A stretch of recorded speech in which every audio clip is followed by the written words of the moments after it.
जय हिंद विद्यार्थियों, क्या हाल चाल? सब बढ़िया। चलते हैं आज की बेहतरीन सी जानदार सी शानदार सी क्लास की ओर। क्योंकि पिछली क्लास में मैंने महत्वपूर्ण तरीके से आपको महाजनपद के बारे में प्रमुख जानकारी देने का कार्य किया था, जो कि आपके एग्जाम के लिए तथा आपके जीवन के लिए अति महत्वपूर्ण होने का कार्य करता है। चलते हैं आज की क्लास की ओर। लेकिन भैया ध्यान रखना, यदि आप सोचते हैं 2023 के अंतिम में एक बेहतरीन सी जॉब चाहिए तो भैया भटकने की आवश्यकता नहीं है। सीधा सीधा जुड़ जाओ फ्यूचर एकेडमी XYZ से, क्योंकि यह एक ऐसा प्लेटफॉर्म है जो आपको एक बेहतरीन सी जॉब दिला सकता है। क्योंकि यहाँ पर जो कंटेंट आपको दिया जाता है पूरा डिटेल में दिया जाता है। इसके अलावा सारा कंटेंट आपको फ्री दिया जाता है। भैया सोने पे सुहागा की बात तो ये है आप लोगों के लिए कि यहाँ पर सारा कंटेंट डिटेल में दिया जाता है और इसके अलावा सब कुछ फ्री में दिया जाता है। आपसे एक भी रुपए नहीं लिया जा रहा। सोचो भैया, आपसे एक भी रुपए नहीं लिया जा रहा। सारी चीज़ें आपको फ्री में दी जा रही हैं, बशर्ते बस आप लोगों को रेगुलरिटी मेंटेन रखनी पड़ेगी। डेली रिवीजन तथा वीकली रिवीजन पर फोकस करना पड़ेगा। गारंटी देता हूँ इस बार 2023 के अंतिम में आप ही पिता की फिक्र को फ़क्र में बदलने का कार्य करोगे। आप चिंता मत करो, सिलेक्शन तो हो ही जाएगा, क्योंकि आप तो जुड़ चुके हैं फ्यूचर एकेडमी XYZ से। जो आपके यार दोस्त चाहने वाले हैं ना, उनको भी जोड़ लो। देखो, आप अपना भला करेंगे ना, ये तो ठीक है, लेकिन और लोगों का भी भला होना चाहिए। कर भला सो हो भला, ठीक है ना। चलते हैं आज की क्लास की ओर। अगर बात करें आज हम बात करने वाले हैं प्रमुख रूप से महाजनपद हो गया था। महाजनपद के बाद बात करेंगे हम हर्यक वंश की ओर। अगर हम हर्यक वंश की ओर बात करें तो हर्यक वंश के प्रमुख रूप से हम जानते हैं स्थापक के बारे में। तो इनके जो इसके स्थापक या संस्थापक की बात करें तो वो कौन है? कहना सर बिंबिसार हैं। बिंबिसार हैं। अक्सर यह क्वेश्चन एग्जामों में देखने को मिला है कि बताइए हर्यक वंश का जो संस्थापक है उसका क्या नाम है? कहना सर बिंबिसार है। इसके अलावा मैं आपसे पूछना चाहता हूँ कि जो हर्यक वंश है वो कहाँ से कहाँ तक रहा? कहना सर 544 ईसा पूर्व से लेके 493 ईसा पूर्व तक हर्यक वंश रहा। कौन कौन से? जल्दी से बोलो, ये बहुत आता है भैया जी। 544 क्या? 544 ईसा पूर्व से लेके 493 ईसा पूर्व तक हर्यक वंश रहा। क्या रहा? हर्यक वंश रहा। इसके बाद बात करेंगे हम, यह जैन धर्म तथा बौद्ध धर्म दोनों के समकालीन था। क्या था? जैन धर्म तथा बौद्ध धर्म दोनों के समकालीन था, ठीक है। इसके बाद हम बात करने वाले हैं इस वंश के जो संस्थापक थे वो कौन थे। ये तो मैं पहले ही आपको बता चुका हूँ कि जो हर्यक वंश के संस्थापक हैं वो बिंबिसार हैं। और इसकी स्थापना की बात करें कहाँ से कहाँ तक रहा यह वंश, तो 544 ईसा पूर्व से लेके 493 ईसा पूर्व तक यह रहा। यह पहला ऐतिहासिक राजवंश है। कौन सा है? ये पहला ऐतिहासिक राजवंश कहा जा सकता है। याद रखिएगा, एक बार एग्जाम में पूछा था, बताइए वह कौन सा वंश है जो पहला ऐतिहासिक राजवंश है। यह क्वेश्चन आया था, आपको मैं बता दूं, ये क्वेश्चन आपको बता दूं 2018 में RRB में, इसके अलावा MTS में भी देखा गया था। MTS में भी ये क्वेश्चन आपको देखने को मिला था। उन्होंने पूछा था कि बताइए पहला ऐतिहासिक राजवंश कौन सा है? वो आपका आंसर होना चाहिए हर्यक वंश। इसके बाद बात करना चाहूँगा मैं इसकी राजधानी। अगर इसकी राजधानी की बात करूँ तो राजधानी की बात करें तो राजगृह तथा गिरिब्रज थी। कौन सी थी? राजगृह तथा गिरिब्रज थी। कौन सी थी? कहना सर राजगृह तथा गिरिब्रज थी। इसके बाद हम बात करने वाले हैं बिंबिसार की। तो बिंबिसार 52 वर्ष तक मगध पर राज्य किया। तो समझिए भैया जी, 52 जो वर्ष था ना कहीं बहुत बड़ा टाइम होता है। कितना? 52 वर्ष का जो समय होता है कहीं ना कहीं बहुत बड़ा समय होता है। और इसका एकमात्र कारण इस 52 वर्ष से यह समझ में आता है कि कहीं ना कहीं जो बिंबिसार था, आपको बता दें उसके प्रशासनिक सुधार, इसके अलावा आपको बता दें वो कहीं ना कहीं दमदार जानदार शानदार राजा हुआ करता था। क्योंकि तभी तो भैया कोई 52 वर्ष तक शासन कर सकता है। आपसे कहें कि 52 वर्ष तक एक राज्य करना एक बहुत बड़ा समय होता है 52 वर्ष का, ठीक है ना। तो इसका एक प्रमुख कारण ये भी माना जा सकता है कि सच में ये जानदार शानदार था। 52 वर्ष तक इन्होंने मगध पर राज्य किया। और मगध पर राज्य करने के बाद यह प्रथम राजा थे। कौन थे? प्रथम राजा की अगर बात करें तो प्रथम राजा कौन थे? कहना सर प्रथम जो राजा थे वो बिंबिसार थे। इसके बाद बात करेंगे हम जिसने प्रशासनिक वह पहला राजा था। कौन था? बिंबिसार एक पहला राजा था जिसने प्रशासनिक राज्य पर बल दिया। किसने सबसे पहले प्रशासनिक राज्य पर बल दिया? एग्जाम में एक बार पूछा गया कि बताइए कौन सा प्रथम राजा है या कौन सा पहला राजा है जिसने प्रशासनिक राज्य पर बल दिया? कहना सर वो बिंबिसार है। कौन है? बिंबिसार है जिसने प्रशासनिक राज्य प्रशासनिक राज्य पर विशेष तौर पर बल देने का कार्य किया। और इसी ने स्थायी सेना भी रखी थी। स्थायी सेना भी रखी थी। अगर हम बिंबिसार की बात करें तो बिंबिसार 52 वर्ष तक मगध पर राज्य किया और यह एकमात्र पहला राजा था जिसने प्रशासनिक राज्य पर विशेष बल दिया और इसी ने ही आपको बता दें स्थायी सेना भी रखी थी। इसके बाद बात करेंगे हम बिंबिसार की, तो बिंबिसार बौद्ध धर्म का अनुयायी था। क्या था? बौद्ध धर्म का अनुयायी था। ठीक है, बहुत बार ये भी क्वेश्चन आया है कि बताइए बिंबिसार किस धर्म का अनुयायी था? कहना सर बौद्ध धर्म का अनुयायी था। इसके अलावा बात करेंगे बिंबिसार ने आपको बता दें अंगराज, अगर बात करेंगे हम अंगराज, बिंबिसार अंगराज के शासक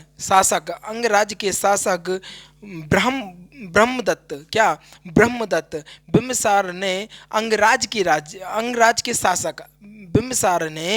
अंगराज के शासक ब्रह्मदत्त को हराकर, किसने हराया? फिर से देख लो एक बार। बिंबिसार ने अंगराज के शासक, कौन सा एक राज्य की बात है? एक राज्य का नाम है जिसका नाम है अंगराज का शासक जिसका नाम था ब्रह्मदत्त। क्या नाम था? ब्रह्मदत्त को हराकर अपने पुत्र अजातशत्रु को, अपना पुत्र, बिंबिसार के पुत्र का क्या नाम था? एक बार पूछा गया तो आपको पता होना चाहिए। बिंबिसार का जो पुत्र था वो कौन था? कहना सर अजातशत्रु था। और जब उसने ब्रह्मदत्त को हराया और हराने के बाद उसने अपने पुत्र आपको बता दें अजातशत्रु को वहाँ का शासक बना दिया। क्या बना दिया? वहाँ का शासक बना दिया। किसको हराकर अजातशत्रु अंगराज का शासक बना? तो आपको पता होना चाहिए कि ब्रह्मदत्त को हराकर अंगराज का जो नया राजा बना था वो था कौन था? अजातशत्रु किसका पुत्र था? कि न सर अजातशत्रु जो था वो बिंबिसार का पुत्र था। इसके अलावा बात करें बिंबिसार ने विवाह के मध्य से दहेज के रूप में लिए गए क्षेत्रों को अपने साम्राज्य का विस्तार किया।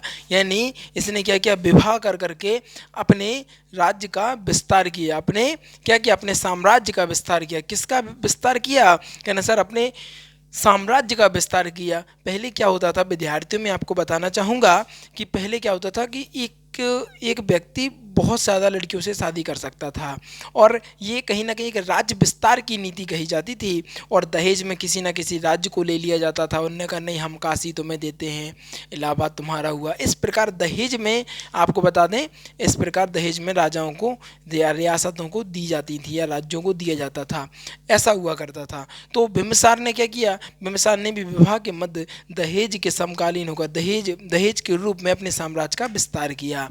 इसके बाद बात करेंगे बिंबिसार की पहली पत्नी का नाम बोलो तो कहना सर बोलो जल्दी से महाकोशला था। क्या था? महाकोशला बिंबिसार की पहली पत्नी का नाम। अब यहीं से समझ में आ रहा है ना क्या आ रहा है? अगर बिंबिसार की पहली पत्नी का नाम यानी एक पत्नी होती तो एक सीधा नाम बता देते कि भैया बिंबिसार की पत्नी का ये नाम है, लेकिन बात हो रही है यहाँ पर बिंबिसार की पहली पत्नी का नाम। तो पहली पत्नी का नाम क्या है? महाकोशला। क्या है? महाकोशला था और जो कि कौशल राज्य की पुत्री थी। क्या थी? कौशल राज्य की पुत्री थी। कहाँ की पुत्री थी? कहना सर कौशल राज्य की पुत्री थी। कौशल राज्य की पुत्री तथा प्रसेनजीत की बहन थी। कौन थी? प्रसेनजीत की बहन थी। यानी आपको बताएं महाकोशला के भाई का क्या नाम था? तो अगर बात करें महाकोशला के भाई का क्या नाम था? क्या ना सर प्रसेनजीत। कौन थे? प्रसेनजीत। कौन था? प्रसेनजीत था। और प्रसेनजीत या आप इस प्रकार पूछा जा सकता है प्रसेनजीत की बहन का क्या नाम था? क्या ना सर जी? महाकोशला। ठीक है, इसके बाद हम बात करने वाले हैं इनके साथ दहेज में, हम बात कर रहे हैं ना, इनके साथ दहेज में काशी प्रांत मिला था। किसको मिला था काशी प्रांत? बिंबिसार को मिला था। किसको मिला था? बिंबिसार को मिला था काशी प्रांत। किसके द्वारा? कौन सा राज्य के द्वारा? जो कि आपको बता दें प्रसेनजीत की बहन थी जिनका नाम महाकौशला था, उनका विवाह बिंबिसार से हुआ था और उसमें दहेज के रूप में उन्होंने काशी प्रांत को दिया था, जिससे 1 लाख वर्ष आता था। क्या आता था? 1 लाख वर्ष का टैक्स वगैरह आता था। ठीक है, इसके बाद हम बात करने वाले हैं बिंबिसार। बिंबिसार की दूसरी पत्नी, देखो पहली हो गई, दूसरी पे आ गए। हम कह रहे हैं बहुत तेज आदमी हुआ करते थे पहले के। ये नहीं, लोगों ने तो दहेज महेज करके बिल्कुल कहानी बर्बाद कर दी ना। हाँ, तो बिंबिसार, बिंबिसार की दूसरी पत्नी वैशाली लिच्छवी कौन थी? वैशाली लिच्छवी, लिच्छवी नरेश कौन थी? वैशाली लिच्छवी नरेश चेतक की पुत्री। कौन? वैशाली नरेश चेतक की पुत्री राजकुमारी चिल्लेना, राजकुमारी चिल्लेना थी। कौन थी? दूसरी पत्नी का क्या नाम था? अगर हम बात करें बिंबिसार की दूसरी पत्नी का क्या नाम था? कहना सर जी चिल्लेना, जो कि वैशाली के लच्छवी नरेश, कौन? वैशाली के लच्छवी नरेश चेतक की पुत्री थी और इनसे ही अजात शत्रु का जन्म हुआ था। अजात शत्रु का जन्म हुआ था। अगर ये पूछा जाए कि बताओ अजात शत्रु की माँ का क्या नाम था, क्या ना सर अजात शत्रु की माँ का जो नाम था वो चिल्लना था। इसके अलावा ये पूछा जाए कि बताओ अजातशत्रु के पिता का क्या नाम था, तो अजातशत्रु के पिता का नाम बिंबिसार हुआ करता था। और ये चिल्लना जो थी वो कहाँ, किसकी किसकी पुत्री थी? क्या ना सर जी वैशाली लिच्छवी नरेश चेतक की पुत्री थी। ये सारी चीज़ें थी। एक बार रिवीजन की ओर चलेंगे और रिवीजन भी जानदार शानदार होने का कार्य करेगा। तो भैया जल्दी से रिवीजन हो जाए एक बार, ठीक है। हाँ, अब बात करें हम हर्यक वंश की, तो हर्यक वंश की स्थापना की बात करें हमने, तो बताया आपको बिंबिसार है, जो कि इसका जो शासनकाल की बात करें हर्यक वंश की, तो 544 ईसा पूर्व से लेके 493 ईसा पूर्व तक रहा। यह जैन धर्म तथा बौद्ध धर्म दोनों के समकालीन थे। इस वंश के संस्थापक बिंबिसार थे। पहला ऐतिहासिक राजवंश था जो कि इसकी राजधानी राजगृह तथा गिरिब्रज थी। बिंबिसार 52 वर्ष तक मगध पर राज्य किया। यह प्रथम राजा था जिसने प्रशासनिक शासन पर बल दिया। इसने ही स्थायी सेना भी रखी थी। बिंबिसार बौद्ध धर्म का अनुयायी था। बिंबिसार ने अंगराज के